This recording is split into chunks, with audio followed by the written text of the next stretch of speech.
నమస్కారం welcome to NSN news నేను మీ బాలు సిరినేని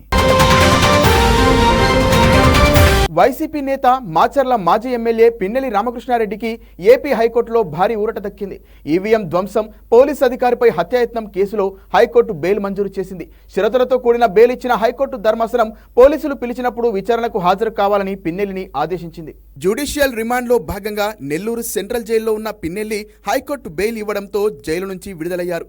ఇటీవల జరిగిన ఏపీ అసెంబ్లీ ఎన్నికల సమయంలో మాచర్ల నియోజకవర్గ పరిధిలోని ఓ పోలింగ్ బూత్లోకి వెళ్లిన పిన్నెల్లి రామకృష్ణ ఈవీఎం ధ్వంసం చేశాడు.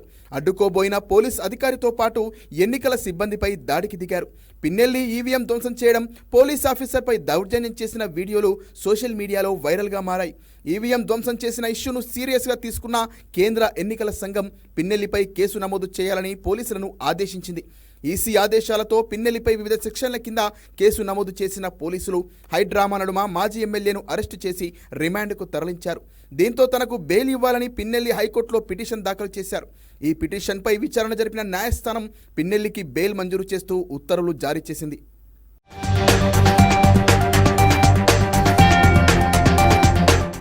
రాష్ట్రంలోని అధికార విపక్ష నేతల మధ్య రాజకీయ మాటల యుద్ధం కొనసాగుతోంది. కాంగ్రెస్ అధికారంలోకి వచ్చాక పేరుకుపోయిన సమస్యలతో పాటు పలు అంశాలపై ప్రతిపక్ష బీఆర్ఎస్ నేతలు ప్రభుత్వంపై విమర్శలు వ్యక్తం చేస్తున్నారు. దీంతో ప్రతిపక్షాల విమర్శలకు ధీటుగా ప్రతి విమర్శలు చేస్తున్నారు అధికార పక్ష నేతలు. రాష్ట్రంలో గత కొద్ది రోజుల నుంచి వేడివేడి రాజకీయ వాతావరణం నెలకొంది. తాజాగా మాజీ మంత్రి సిద్దిపేట బీఆర్ఎస్ ఎమ్మెల్యే హరీష్ రావు కాంగ్రెస్ ప్రభుత్వంపై ఆగ్రహం వ్యక్తం చేశారు. పశు వైద్యశాలల్లో మందుల కొరతపై ఆయన సీఎం రేవంత్ రెడ్డికి లేఖ రాశారు. పశువైద్య సంచార వాహన సేవల్లో అంతరాయం కలుగుతోందన్న ఆయన మూగజీవుల మనోరోధనను తొలగించడంలో ప్రభుత్వం విఫలమైందని ఘాటుగా విమర్శించారు. వాటి సంరక్షణపై నిర్లక్ష్యం వహించడం శోచనీయమన్న హరీష్ పశువైద్యశాలలో గత 9 నెలల నుంచి మందుల కొరత ఉన్నట్లుగా చెబుతున్నారు. సకాలంలో వైద్యం అందక పశువులు మృత్యువాత పడుతున్నాయన్నారు.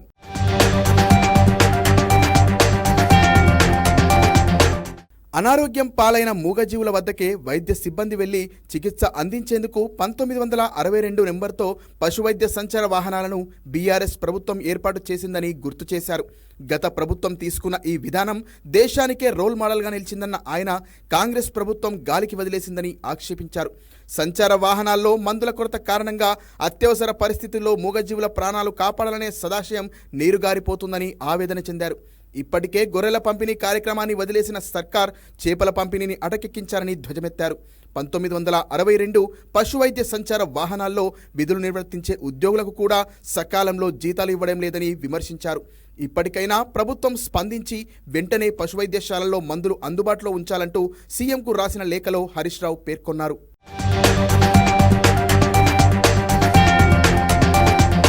2 లక్షల లోపు పంట రుణాల మాఫీ కోసం ప్రభుత్వం బ్యాంకులలో జమ చేసిన మొత్తాలను రైతులకు అందేలా చర్యలు తీసుకోవాలని మంత్రి తుమ్మల నాగేశ్వరరావు అధికారులను ఆదేశించారు. రాష్ట్ర ప్రభుత్వం ఆగస్టు 15 లోపు జమ చేసిన 18,000 కోట్లకు గాను 10,400 కోట్లను నగదు రూపంలో బ్యాంకులు తిరిగి రైతులకు చెల్లించాయని తెలిపారు. రాష్ట్రంలో మిగిలిన ఖాతాదారులకు కూడా కొత్త రుణాలు వెంటనే మంజూరు చేయాలని సొసైటీలు, బ్యాంకులను ఆదేశించారు మంత్రి. 2 లక్షల కంటే ఎక్కువ రుణం ఉన్న ఖాతాదారులు మిగిలిన మొత్తం చెల్లించాలని, వారికి త్వరలోనే దశలవారీగా మాఫీని వర్తింపజేస్తామని తుమ్మల తెలిపారు. రుణమాఫీపై ఆయన సచివాలయంలో నిర్వహించిన సమీక్షా సమావేశంలో వ్యవసాయ సంచాలకుడు గోపి, ఇతర అధికారులు పాల్గొన్నారు. ఈ సందర్భంగా మంత్రి మాట్లాడారు. 2 లక్షల లోపు కుటుంబ నిర్ధారణ లేని 4,24,873 ఖాతాదారుల సమాచార సేకరణకు కొత్త యాప్ను ప్రారంభించి దానిలో వివరాలు నమోదు చేయనున్నట్లు చెప్పారు. వ్యవసాయ శాఖ అధికారులు స్వయంగా రైతుల ఇళ్లకు వెళ్లి లేదా రైతు వేదికలు, వ్యవసాయ కార్యాలయాల్లో అందుబాటులో ఉండి ఫిర్యాదులు స్వీకరించాలన్నారు. ఆధార్ వివరాలు తప్పుగా నమోదైన 1,24,545 ఖాతాల్లో ఇప్పటికే 41,322 ఖాతాలను సరిచేశామన్న ఆయన రెన్యువల్ ఖాతాలకు సొమ్మును తిరిగి చెల్లించేందుకు మాఫీ అయిన ఖాతాలకు సంబంధించి కొత్త రుణాలు మంజూరు చేసేలా బ్యాంకు అధికారులను ఆదేశించామన్నారు. సాంకేతిక కారణాలతో కుటుంబ నిర్ధారణ జరగక రుణమాఫీ అందని రైతులు వ్యవసాయాధికారిని సంప్రదించాలని సూచించారు.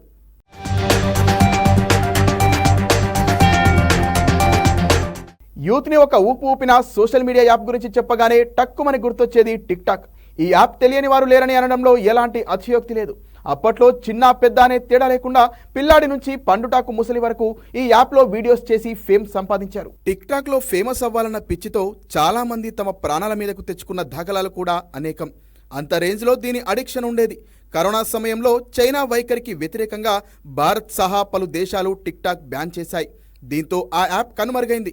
తాజాగా నేపాల్ ప్రభుత్వం టిక్టాక్పై బ్యాన్ ఎత్తేస్తూ సంచలన నిర్ణయం తీసుకుంది.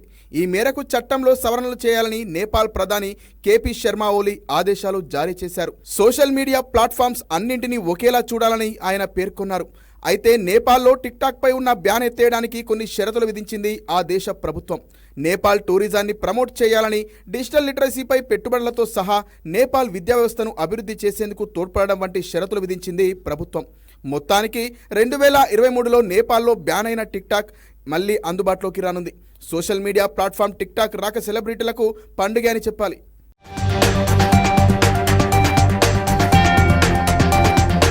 దేశంలో శిక్షా చట్టం అమలులోకి వచ్చి 162 ఏళ్లు గడుస్తున్నా మోసం, నమ్మక ద్రోహం మధ్య ఉన్న వ్యత్యాసాన్ని కోర్టులు అర్థం చేసుకోలేకపోవడం విచారకరమని సుప్రీంకోర్టు పేర్కొంది. పోలీసులు 2 నేరాల విషయంలో ఆలోచించకుండానే యాంత్రికంగా కేసులు నమోదు చేస్తున్నారని జస్టిస్ బేబీ పార్టీవాలా, మనోజ్ మిశ్రా ధర్మాసనం వ్యాఖ్యానించింది.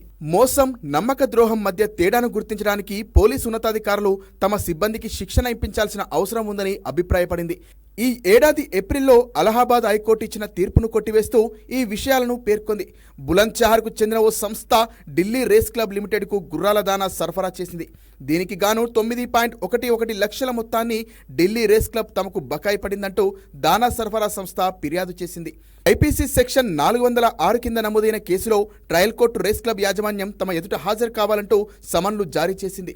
ఈ ఉత్తర్వులను అలహాబాద్ హైకోర్టులో సవాల్ చేయగా ట్రయల్ కోర్టు ఉత్తర్వులనే సమర్థించింది. దీంతో పిటిషనర్లు సుప్రీంకోర్టును ఆశ్రయించారు. న్యాయమూర్తులు పిటిషన్ను సునిశ్చితంగా పరిశీలించి వాస్తవాల ఆధారంగా మోసమా, నమ్మక ద్రోహమా అనేది నిర్ధారించుకోవాలని సుప్రీంకోర్టు ధర్మాసనం తెలిపింది. ఈ కేసులోని బకాయి మొత్తాన్ని రాబట్టుకోవడం కోసం దానా సరఫరా సంస్థ సివిల్ దావా వేయాల్సి ఉంటుందని పేర్కొంది. మోసానికి నేరపూరితమైన ఉద్దేశం ఉంటుందని, బూటకపు హామీలతో నమ్మించి వంచిస్తారని ధర్మాసనం తెలిపింది.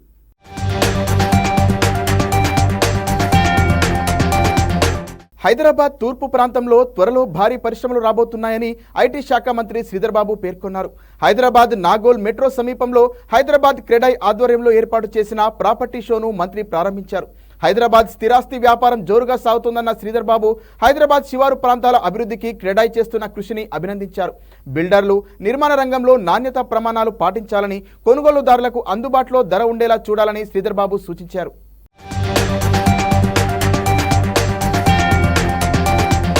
హైదరాబాద్ నలువైపులో కూడా అభివృద్ధి చేయాలి ఆలోచన దృక్పథంతో మా ప్రభుత్వం ఒక ప్రణాళిక సిద్ధం చేసుకుని ముందుకెళ్తాం. ఈస్ట్ ఆఫ్ హైదరాబాద్ లో కూడా మా ఐటీ రంగానికి సంబంధించి సాఫ్ట్వేర్ టెక్నాలజీ పార్క్ ను ఏర్పాటు చేయడం జరుగుతుందని రాష్ట్ర ప్రభుత్వం తరఫున ముఖ్యమంత్రి గారి తరఫున చేయడం జరిగింది. డెన్సిటీ ఆఫ్ పాపులేషన్ ని దృష్టిలో పెట్టుకుని కన్వెన్షన్ సెంటర్స్ కూడా ఏర్పాటు చేసే ప్రక్రియలో వారు ఇచ్చిన ఆలోచన ముఖ్యమంత్రి గారి దృష్టికి తీసుకెళ్లి దాన్ని కూడా శాంక్షన్ చేయించే ప్రయత్నం చేస్తామని కూడా మనం. పర్యావరణ పరిరక్షణలో సోలార్ విద్యుత్ ఎంతో కీలక పాత్ర పోషిస్తుందని మాజీ ప్రభుత్వ ప్రత్యేక ప్రధాన కార్యదర్శి అజయ్ మిశ్రా అన్నారు. ప్రతి ఒక్కరూ సోలార్ విద్యుత్పై అవగాహన పెంచుకొని వినియోగించుకోవాలని ఆయన సూచించారు. ప్రకృతికి ఎలాంటి నష్టం లేకుండా సోలార్ విద్యుత్ను ఉత్పత్తి చేయడం వల్ల ఎన్నో లాభాలున్నాయని తెలిపారు. బాషు ఎనర్జీ సిస్టమ్స్, సాత్విక్ కంపెనీ సంయుక్తంగా రూపొందించిన సోలార్ ప్యానెళ్లను టీజీ రెడ్కో ఎండీ జానయ్యతో కలిసి అజయ్ మిశ్రా ప్రారంభించారు. గృహ వినియోగదారులకు రాయితీపై సోలార్ ప్యానెళ్లను ప్రభుత్వం అందజేస్తోందని, దీనిని ప్రతి ఒక్కరూ సద్వినియోగపరచుకోవాలని టీజీ రెడ్కో ఎండీ జానయ్య తెలిపారు.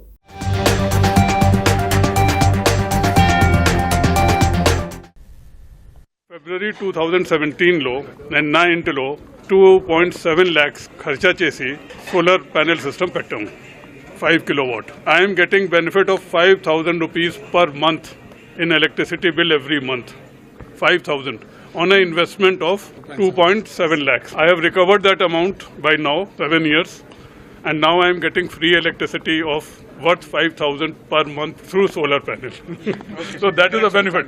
మీ ఇంటి మీద మీరు రూఫ్ టాప్ సోలార్ పెట్టుకుంటే 3 కిలోవాట్ వర్క్ సిస్టమ్కి మేము 78,000 రూపాయలు సబ్సిడీ ప్రభుత్వ పరంగా ఇవ్వటం జరుగుతుంది. దాని ద్వారా మీ యొక్క విద్యుత్ బిల్లులు తగ్గించుకోవచ్చు, మరియు పర్యావరణాన్ని పరిరక్షించే దిశగా ప్రతి ఒక్కరు మీరు ఉండవచ్చని తెలియజేస్తున్నాం. ఈ స్కీమ్ని ప్రతి ఒక్కరు మన ఇళ్లలో మీరు ఒక రూఫ్ టాప్ సిస్టమ్ని ఇన్స్టాల్ చేసుకొని ప్రకృతిని కాపాడతారని మీ ద్వారా మరి ఒకసారి బాసు ఎనర్జీ సిస్టమ్స్ వారికి కృతజ్ఞతలు తెలియజేస్తూ ముగిస్తున్నాం. తెలంగాణలో జరిగిన ఉద్యమాలే తనకు నిజమైన విద్యను నేర్పాయని ఢిల్లీ విశ్వవిద్యాలయం పూర్వాచార్యులు సాయిబాబా చెప్పారు. అక్రమ కేసులో అరెస్టు చేసి చిత్రహింసలకు గురి చేశారని ఆవేదన వ్యక్తం చేశారు. తల్లి చనిపోతే కడసారి చూసేందుకు కూడా అనుమతి ఇవ్వలేదని వాపోయారు. బషీర్బాగ్ ప్రెస్ క్లబ్లో మీట్ ది ప్రెస్లో పాల్గొన్నారు. స్వరాష్ట్రంలో పాలకులు ఏమీ చేయకపోయినా ప్రజల వల్ల ఎంతో కొంత మేలు జరిగిందన్నారు.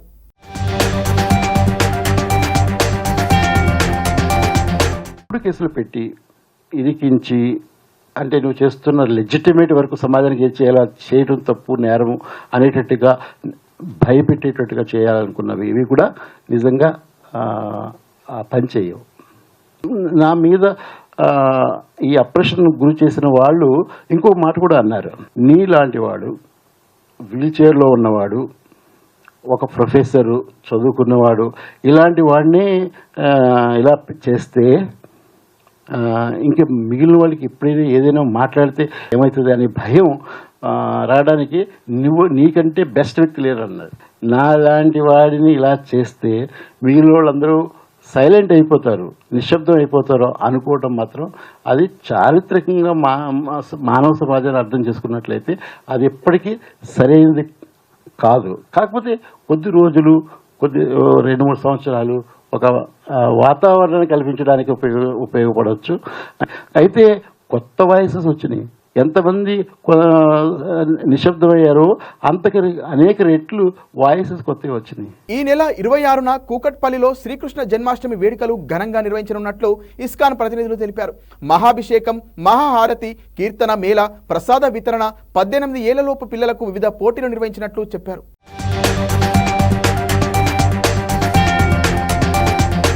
మధురమైన కీర్తనలు, గానము రోజంతా కూడా మనకి వినిపిస్తూనే ఉంటుంది ఆ రోజు. అండ్ మనకి ప్రత్యేకమైన నివేదన, ప్రసాదము వితరణ అనేది జరుగుతూ ఉంటుంది ఆ రోజంతా కూడా. పాటలు పోటీ, అలాగే నృత్య పోటీలు, అండ్ క్విజ్, భగవద్గీత ఒక quiz, essay writing, ఎలిక్యూషన్ competition, Shloka recitation, story telling, colouring and drawing, ఇలాంటి అన్ని పోటీలు కూడా నిర్వహిస్తుంది. రిజిస్ట్రేషన్ అనేది పూర్తిగా ఉచితము. తల్లిదండ్రులు పిల్లల్ని కృష్ణ భగవంతుడు ఒక దుస్తుల్లో లేదంటే రాధారాణి ఒక వేషధారణలో తయారు చేసి తీసుకురావాల్సిందని విన్నపం. చియాన్ విక్రమ్ నటించిన తంగలాన్కు తెలుగు రాష్ట్రాల్లో ప్రేక్షకుల నుంచి ఆదరణ పెరుగుతోంది. ఈ నెల 15న విడుదలైన ఆ చిత్రం బాక్సాఫీస్ వద్ద మంచి విజయాన్ని అందుకోవడంతో 2వ వారంలోకి అడుగుపెట్టింది. ఈ క్రమంలో తెలుగు రాష్ట్రాల్లో మరో 141 థియేటర్లను తంగలాన్కు కేటాయించగా నైజాం ఏరియాలోనే 90 థియేటర్లు జోడించినట్లు చిత్ర బృందం వెల్లడించింది. తెలుగు సినిమాలతో పోటీ పడుతూ విడుదలైన ఆ సినిమా బాక్సాఫీస్ వద్ద బలంగా నిలబడడంతో చిత్ర బృందం ఆనందం వ్యక్తం చేస్తోంది. బంగారు నిక్షేపాల కోసం ఓ ఆదిమజాతి సాధించిన పోరాటం నేపథ్యంగా పీరియాడికల్ యాక్షన్ డ్రామాగా రంజిత్ ఆ చిత్రాన్ని ప్రేక్షకుల ముందుకు తీసుకొచ్చారు. విక్రమ్, మాలవిక, పార్వతిల నటనలతో పాటు జీవి ప్రకాష్ సంగీతం ప్రేక్షకులను ఆకట్టుకున్నాయి.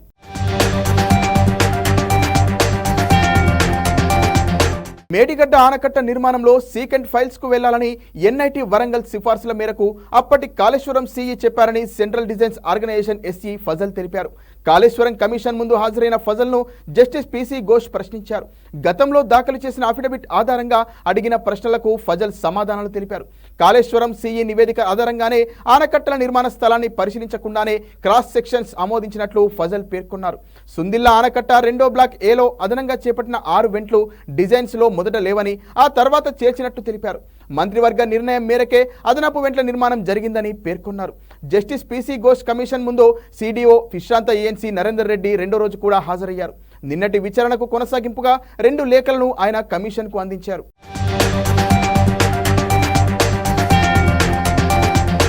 317 జీవోతో పాటు ఇతర సమస్యలు పరిష్కరించాలని రాష్ట్ర ప్రభుత్వ ఉద్యోగ సంఘాల జేఏసీ సర్కారును కోరింది. హైదరాబాద్ నాంపల్లిలో సమావేశమైన జేఏసీ 4 డిఏలతో పాటు 5వ డిఏను విడుదల చేయాలని కోరారు. వెంటనే పెండింగ్ బిల్లులు విడుదల చేసి సిపిఎస్ను రద్దు చేయాలన్నారు. సిపిఎస్ తీసుకొచ్చిన సెప్టెంబర్ 1న చీకటి రోజుగా ప్రకటిస్తామన్నారు. వెంటనే ప్రభుత్వం తమ సమస్యలను పరిష్కారం చూపాలని విజ్ఞప్తి చేశారు. తమ డిమాండ్లపై సీఎం రేవంత్ రెడ్డిని త్వరలో కలిసి తదుపరి కార్యాచరణ ప్రకటిస్తామని స్పష్టం చేశారు.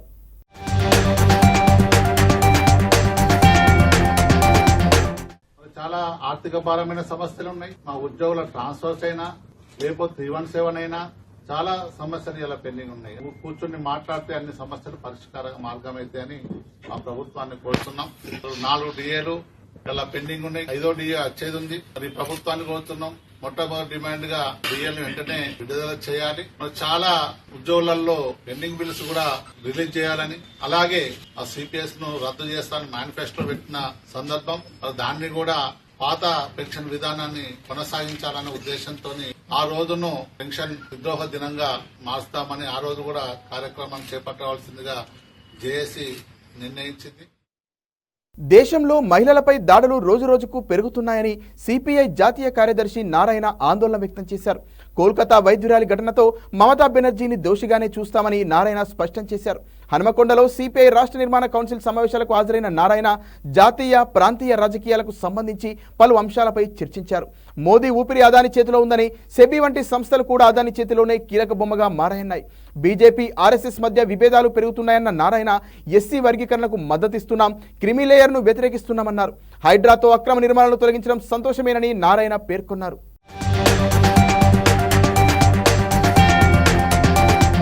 సెప్టెంబర్ 1వ తేదీ నుంచి 7వ తేదీ వరకు పెద్ద ఎత్తున ఆందోళన చేయబోతున్నాం. నిత్యావసరాలు పెరిగిపోయినాయి. ఈ 10 ఎండల్లో ఆంజనేయుడి తోకలాగా పెరిగినాయి మొత్తం రేట్లంతా. అన్ఎంప్లాయ్మెంట్ ఇవన్నీ వస్తూ ఉన్నాయి. జనంలో ఒక విధమైనటువంటి తిరుగుబాటు వస్తా ఉంది. లోన్లు రద్దు అన్నారు, ప్రకటించారు, దానికన్నా లోపాలు ఉన్నాయి. ఆ లోపాలు సవరించాల్సిందే. అందరికి ఇవ్వమని మేము కోరుతున్నాము. దాని పెద్ద ప్రాబ్లం కాదు. మేమే గవర్నమెంట్ పరిపాలన మేము కోరుకోవడం లేదు. ఇండియా కూటమిలో ఉన్నాము, కాంగ్రెస్ పార్టీ ఇండియా కూటమిలో ఉంది. అదే పరిపాలన కోరుకున్నది, కానీ పరిపాలన సక్రమంగా చేసుకోమని చెప్తాం. అందరం కలుపుకోవాలి కదా. బీజేపీకి వ్యతిరేకంగా నువ్వు ఫైట్ చేసుకుంటే వ్యతిరేక శక్తులను కలుపుకోకుండా నేను ఒకటే చేస్తానని చెప్పేసి ఒంటెంత పోగొట్టు చేయడం కరెక్ట్ కాదు. విమానయాన సంస్థ ఎయిర్ ఇండియాపై విమాన నియంత్రణ సంస్థ director general of civil aviation 98 లక్షల రూపాయల జరిమానా విధించింది. తగిన అర్హతలు లేని పైలట్తో విమానం నడిపించినందుకు గాను ఈ జరిమానాను విధించినట్లు డీజీసీఏ వెల్లడించింది. Air India director of operations పై 6 లక్షలు, అలాగే డైరెక్టర్ ఆఫ్ ట్రైనింగ్ పై మరో 3 లక్షల జరిమానా అదనంగా విధించినట్లు తెలిపింది. భవిష్యత్తులో ఇలాంటి ఘటనలు జరగకుండా జాగ్రత్త వహించాలని సంబంధిత పైలట్ను డీజీసీఏ హెచ్చరించింది.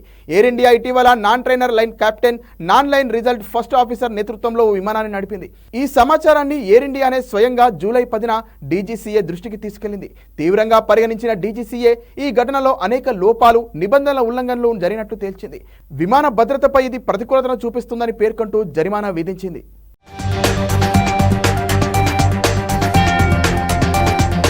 ప్రముఖ సీనియర్ నటుడు రావు రమేష్ భావోద్వేగానికి గురయ్యారు. తాను నటించిన మారుతినగర్ సుబ్రహ్మణ్యం చిత్రాన్ని ప్రేక్షకులతో కలిసి హైదరాబాద్లో వీక్షించిన ఆయన దర్శకుడు లక్ష్మణ్ను అభినందిస్తూ ఉద్వేగానికి గురయ్యారు. 100 చిత్రాల్లో నటించిన రావు రమేష్ ఒక్కసారిగా పట్టరాని ఆనందంతో ఉద్వేగానికి గురి కావడంతో దర్శకుడు లక్ష్మణ్ కన్నీటి పర్యంతమయ్యారు. మధ్య వయస్సులో ఉన్న ఓ నిరుద్యోగి కథతో తెరకెక్కించిన ఈ చిత్రం విడుదలైన అన్ని కేంద్రాల్లో ప్రేక్షకుల ఆదరణ పొందుతోంది.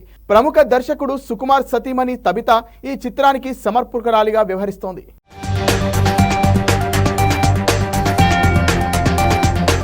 మరిన్ని వార్తలతో మళ్ళీ కలుద్దాం. నమస్కారం.